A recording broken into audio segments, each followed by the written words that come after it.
दोस्तों, हिंदू धर्म ग्रंथों में जीवन के साथ साथ मनुष्य के मृत्यु के बाद मिलने वाली अवस्थाओं यानी कि योनियों का वर्णन भी विस्तार से मिलता है।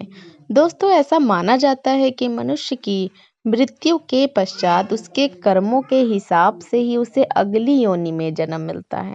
कुछ धार्मिक ग्रंथों में यह भी वर्णन मिलता है कि जो मनुष्य अपने जीवन काल में बहुत अधिक पाप करते हैं उन्हें एक ऐसी योनि मिलती है जिसमें वे अपना दर्द किसी दूसरे को बता नहीं सकते और ना ही किसी के साथ बांट सकते हैं, और साथ ही वे अपने ही मल मूत्र को चाटते हैं, दर दर की ठोकरें खाते हैं। लोग उन्हें अपने पास से मारकर भगा देते हैं, जैसे कि कुत्ता योनि का प्राणी।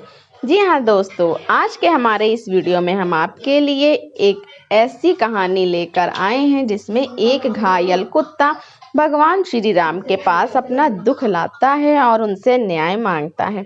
दोस्तों, एक समय ऐसा था कि जब भगवान श्री राम अपनी सभा में बैठे हुए थे, तभी उन्होंने एक कुत्ते के रोने की आवाज़ सुनी, जिस पर उन्होंने द्वारपाल से कहकर उस कुत्ते को वहां से भगा दिया। सभा का दूसरा दिन आता है, लेकिन फिर वही कुत्ता उसी स्थान पर आकर दोबारा से रोने लगा और द्वारपाल ने फिर उसे वहां से मारकर भगा दिया। सभा के तीसरे दिन भी वही कुत्ता उसी स्थान पर आकर फिर से रोने लगा। तो इस बार भगवान श्री राम ने उस कुत्ते को वहां से भगाया नहीं, बल्कि उस कुत्ते के रोने का कारण जानना चाहा, और भगवान श्री राम ने उस द्वारपाल से उस कुत्ते को सभा में लाने के लिए कहा।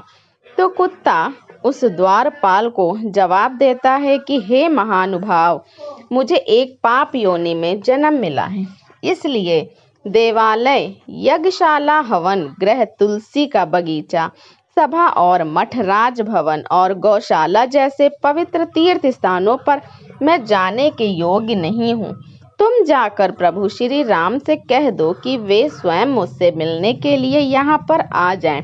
उस द्वारपाल ने कुत्ते की सारी बातों को भगवान श्री राम से जा करके बताया। ऐसा सुनकर भगवान श्री राम स्वयं एक छड़ी लेकर उस कुत्ते के पास पहुंचे और उसके रोने का कारण उनसे पूछा। तो कुत्ते ने श्री राम को बताया, हे प्रभु, आपने मेरे लिए बड़ा कष्ट लिया है जो आप यहाँ पधारे हो। हे भगवान, मेरे कोई अपराध नहीं किया है, फिर भी एक सन्यासी ने मुझे पत्थर से मारा है, जिस कारण मेरा पैर टूट गया है और मुझे बहुत पीड़ा हो रही है। इसी कारण मैं दुखी होकर आपकी शरण में आया हूँ। उस कुत्ते की बातों को सुनकर प्रभु श्री राम ने उस सन्यासी को वहां बुलाया और श्री राम ने उस सन्यासी से पूछा, बताइए स्वामी जी, आपने किस अपराध के कारण इस कुत्ते का पैर तोड़ दिया है?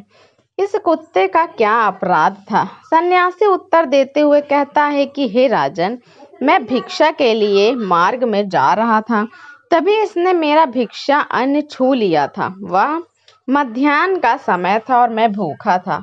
इसके उस अपराध के कारण मुझे क्रोध आ गया था और इसको वहां से भगाने के लिए मैंने एक पत्थर उठाकर मार दिया और वह पत्थर जाकर इसके पैर में लग गया, जिस कारण उसका पैर टूट गया है। सन्यासी की यह बात सुनकर श्री राम ने उनसे कहा कि स्वामी, आपको पता है कि यह एक ज्ञान विहीन पशु है, इसको ऐसा करने की अक्ल नहीं है। यदि इस कुत्ते ने आपको छू लिया था तो इसमें मैं इस कुत्ते का कोई अपराध नहीं समझता हूँ, यह इसकी स्वाभाविक प्रवृत्ति है, इसलिए आप ही इसके अपराधी हैं।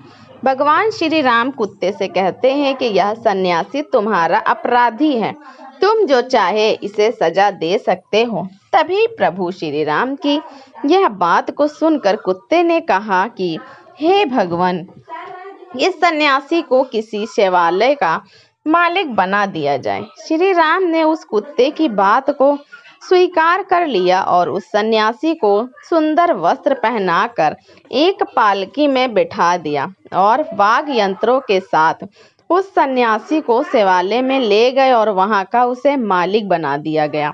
उस समय अज्ञानता वश वह सन्यासी अपने भाग्य को चमकता हुआ समझ रहा था। और प्रभु श्री राम भी अपनी सभा में वापस लौट जाते हैं। ऐसा सब कुछ देखकर अयोध्या वासियों ने प्रभु श्री राम से पूछा कि हे प्रभु, इस कुत्ते ने सन्यासी को इस प्रकार दंड क्यों दिया है, जबकि उस सन्यासी ने तो कुत्ते का पैर तोड़ दिया था। उसे दंड देने के बजाय उसे शैवालय का मालिक बना दिया गया। अयोध्या वासियों की यह बात सुनकर प्रभु श्री राम ने कहा, इस सवाल का जवाब आप उस कुत्ते से ही मालूम करो कि उसने ऐसा क्या किया। तभी सभी लोगों ने उस कुत्ते से पूछा कि आपने उस सन्यासी के साथ ऐसा क्यों किया है, उसे दंड देने के बजाय उसे तुमने मालिक बना दिया है। तब कुत्ता उन सभी से कहता है, भाई लोगों, जरा ध्यान से सुनिए। खेत में उत्पन्न अन्न को रखने वाले शैवालय, मठ, बगीचा, दान, ग्राम, इन स्थानों के अधिपति अनाथ स्त्री और बालकों के धन का हरण करने वाली, गाली गलौज करने वाले, अन्याय करने वाले, राजा के घर पहुँचे याचक को भगाने वाले और दूसरे की संपत्ति को हड़पने वाले, प्रायश्चित के लिए धन को देने वाले, ब्राह्मण भोजन के लिए जुटाई सामग्री में से चोरी करने वाले और बेईमानी करके धन अधिकता करने वाले मरकर दूसरे जन्म में कुत्ते की योनि में ही जाते हैं। यह एक सत्य बात है, इसमें कोई आश्चर्य करने वाली बात नहीं है। कुत्ते ने कहा, मैंने भी कुत्ते का जन्म इसलिए पाया है क्योंकि मैं अपने पिछले जन्म में मठ का महल था। मैंने उस सन्यासी को उसकी करनी का दंड देने के लिए ही उसे यह पद दिया है। दोस्तों, अपने जीवन में उस सन्यासी ने उस मठ में जाकर जो पाप किए हैं, उससे कारण उसे अगले जन्म में कुत्ते की योनि मिलेगी। कर्म का चक्र बहुत ही बलवान होता है। कहाँ वह कुत्ता होकर एक सन्यासी हो गया और वह सन्यासी एक सन्यासी होकर कुत्ता बन गया। दोस्तों, वीडियो के अंत में हम आपसे इतना ही कहेंगे कि इस वीडियो को दिखाने का उद्देश्य आपको हराने का नहीं है, बल्कि अच्छे कर्म करने के लिए प्रेरित करना है। अपने अंदर इंसानियत को जगाओ, दूसरों की मदद करें और पशु पक्षी बेजुबान जानवरों की सेवा करें। ईश्वर की बनाई गई हर वस्तु, हर चीज की इज्जत करें। परमेश्वर आपका भला करेगा। कमेंट में जय श्री राम अवश्य लिखें। धन्यवाद।